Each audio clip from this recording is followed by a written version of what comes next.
your clients' dreams come true. So what's your dream event like? My dream event would be like going international. And doing like a bigger, like a magnificent setup, like at the beach, like Maldives or maybe Mauritius, or somewhere where it's very dreamy, very vintage, like Santorini or something. Right. Something where it's like too different for us to do, like bringing in a different concept altogether, but going international will be my dream event. All right. So my best wishes that this year, 2020, you should do something international. Yeah. Good luck on that. Okay, so I'm sure you'll have a lot of clients who are very close to your heart. But nevertheless, if you have to tell me any celebrity client or a business owners, kids, or maybe their wedding you have done, if there's anybody like that, just give me the top 5. Okay, top 5 would be like way back when I started my events when we were very new in this industry was Priya Balaji, wife of cricketer Lakshmipati Balaji, who approached us for her son's birthday. Okay. Which happens to be exactly on the day of my son's birthday. Oh, okay. And I can never forget that date.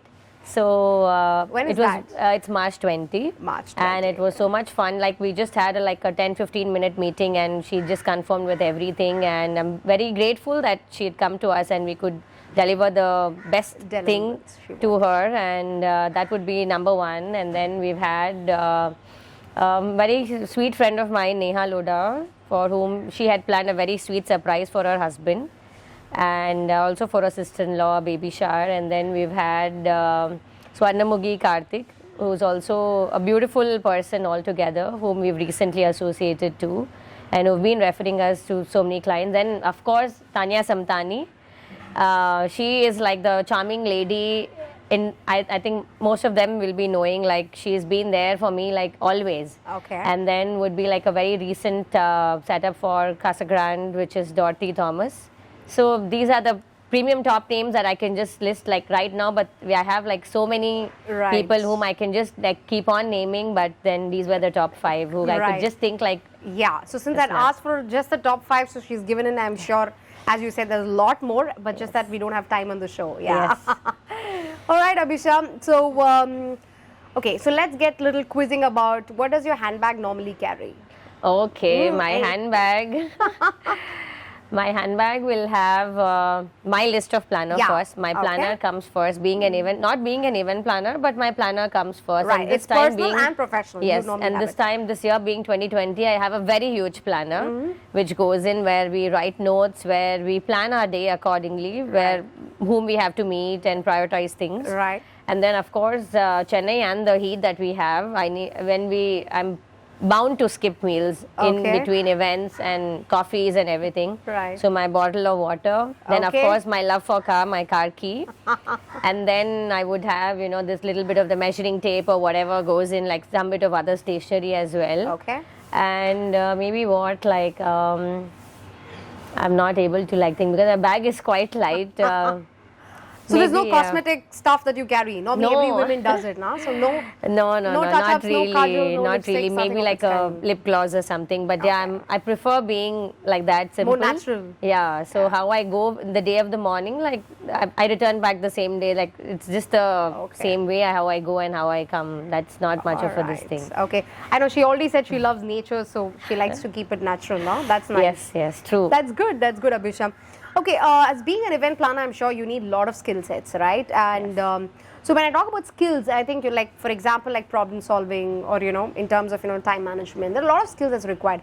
So what do you think is the top 3 element that you would say any event planner should, or basically I as an event planner, look up these 3 things as my priority. So what would be? Okay, for me, my priority for event planning would be, the first thing would be delegating work. Like most of us end up doing everything together. Everything ourselves, Right. Like I could do this, I could do that, I could do this, I could do that, and that's where they end up doing nothing. Right. So the first thing would be delegating work to the different sets of people, like who's good at whatever thing. And then second would be time. Time is money. I feel time is like everything, whether it's your time, my time, the client's time, everybody's time is very important. Correct. So I make sure my events start on time and also clear on time, because again the next set of people have to come in and take over. Sure. So time is a major role that comes into event planning, delegation, and then third would be the quality of work that you do. Right. We've had clients who come with small budgets. We've had clients who come with a huge budget. But whatever budgets we have, whether it's even 30K, whether it's even 3 lakh, the quality of work comes first. Right. It comes like really first. Like whatever you can give for 30,000 is the most, like the top quality that you can give for 30,000. Got it. So no compromise on quality, no compromise on even anybody's time for that matter. And then of course the delegation of work. Right, super. So I think she is, hit to the point of, 3 important pointers for any, according to her is delegation, and she's ensured that it's time management and quality. All right, great. So what's the kind of budget you would say that, if they are approaching you, this is a minimal budget that we start off with. If there is a number, what would it be like? And what is the maximum budget you guys have worked on? See, in this field, in birthdays, for birthdays, birthdays, okay, exclusively. So we start from 30,000 onwards. Our setups usually start from 30K onwards, and it has gone up to almost like a 3 lakh or 3.5 also. Great. Where it's almost come close to a wedding. Like having a 3.5 or a 4 lakh birthday is almost like very close to a wedding budget that we've done. So this is our budget for the birthdays. Great. Yeah. So I would like to ask you a question, okay?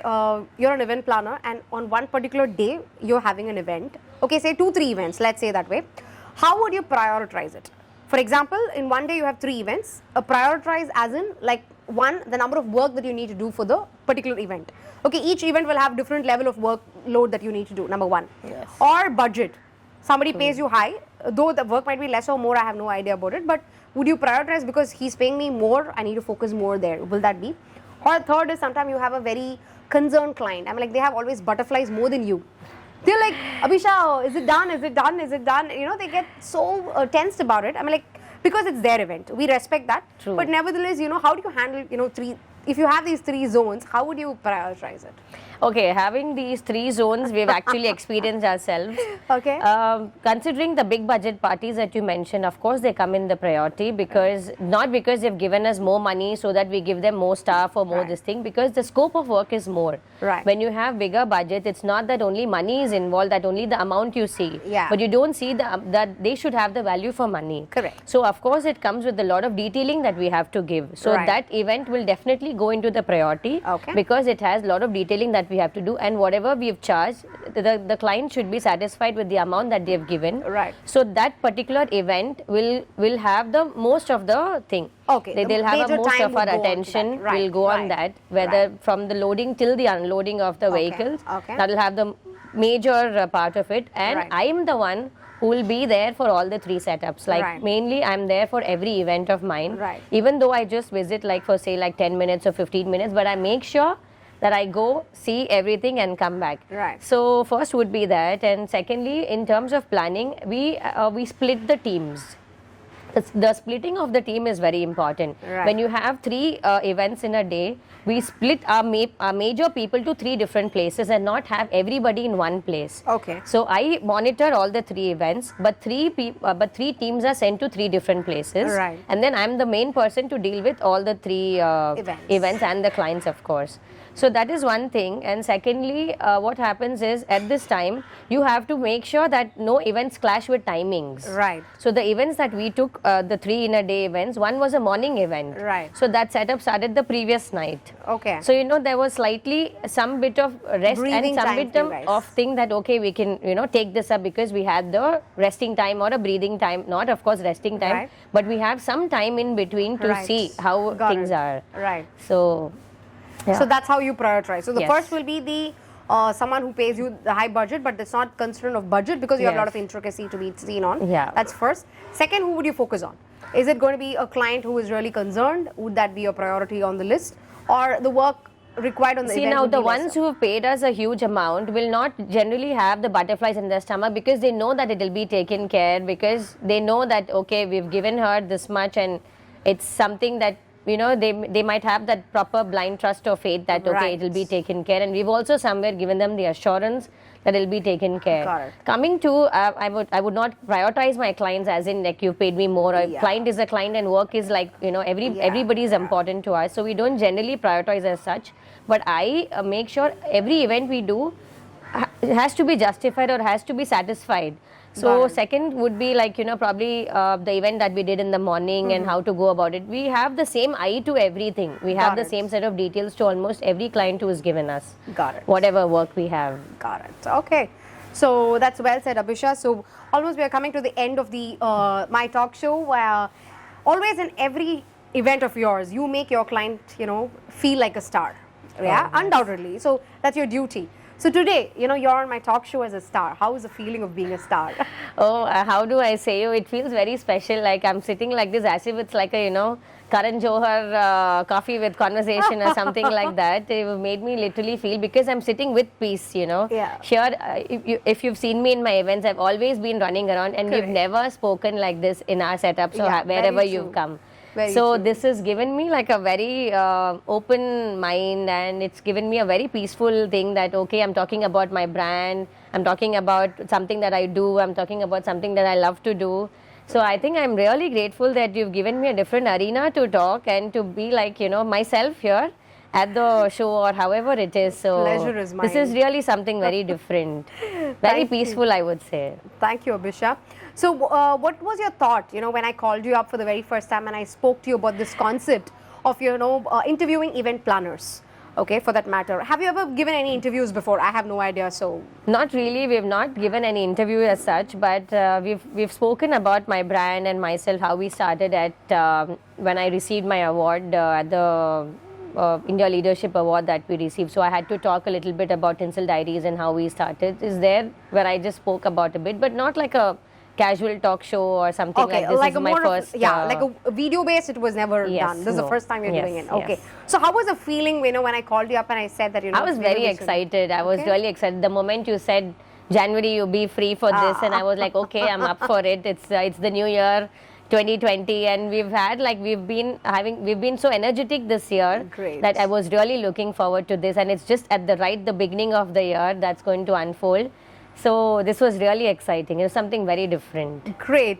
So what do you think as an MC, on the initiative of this concept with event planners? What's your thought on that, on the initiative?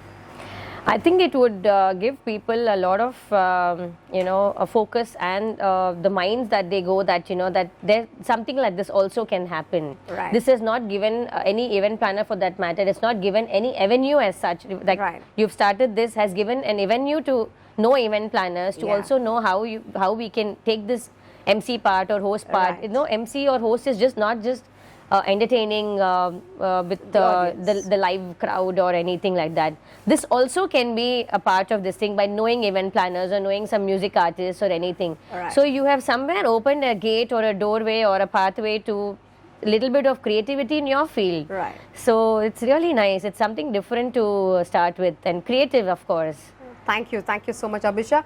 Okay, so if I have to ask you, an aha moment in this talk show, any question that was very close to your heart, or any question that made you think, if any, then can you Aha tell? moment would be the way you made me sing, of course. This would be like the major aha moment that I've sang in front of the camera and so many people will be seeing. Of course, they can see me dancing. Right. I've danced like a number of times, dancing. I think we don't missed out tell me dancing. to We should dance then. No way. Okay. So dancing, driving and exploring has been there, but the singing part was really an aha moment which I did not expect. I was just hoping you would ask something about my brand, which I love to talk, but this was brilliantly aha moment for me. Right, that's really nice. So Abisha, we have spoken a lot about Tinsel Diaries, and personally something about you we have come to know in the show. So I'm sure people would love to reach out to you for their special occasions. So please share us how they can reach out to you. Okay, so we are available as Tinsel Diaries on Facebook and Instagram with the same social media handle. And you can connect with Monisha or either me personally on my number as well, and I'll be there for you. Thank you so much, Abisha. It was indeed a lovely time that I had with you. So thank you so much for being on my talk show, and looking forward to all your dreams coming true My and me pleasure. being part of it. Yeah. My pleasure. Thank you so much for being on the Thank show. you. Thank you.